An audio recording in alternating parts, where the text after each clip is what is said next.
Easter. And so I want to just start with this idea that if we're honest and we look deep down into ourselves, there are three things that we come to Easter with. And we come in some ways, hopefully expecting the resurrection, the empty tomb, to do something about them. One is despair.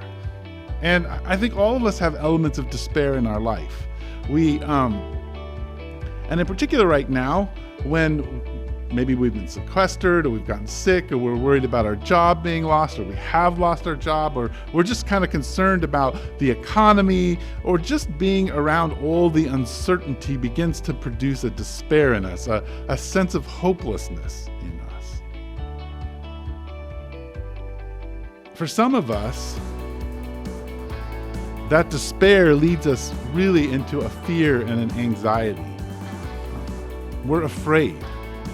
We're afraid of losing our job. We're afraid of where this world's going. We're afraid of the political climate.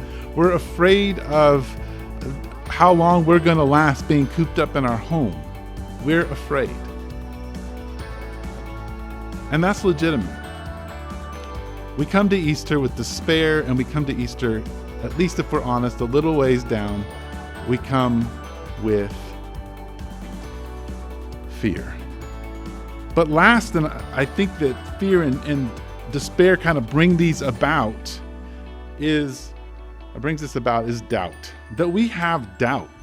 This whole resurrection thing kind of seems a little bit crazy. I mean, we're talking about a man who lived 2,000 years ago, who died, and he claimed to be God, and he said he died for our sins, and then 3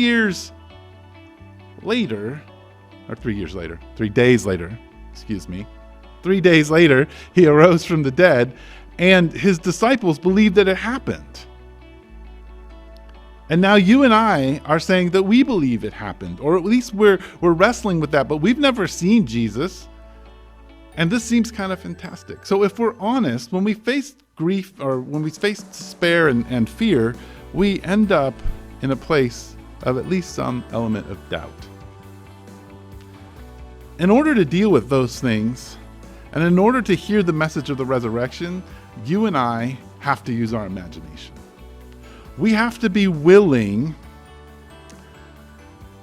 to get our feet dirty. We have to be willing to go into the scriptures and listen to what Jesus has to say. We have to hear his words and experience him. And so I'm going to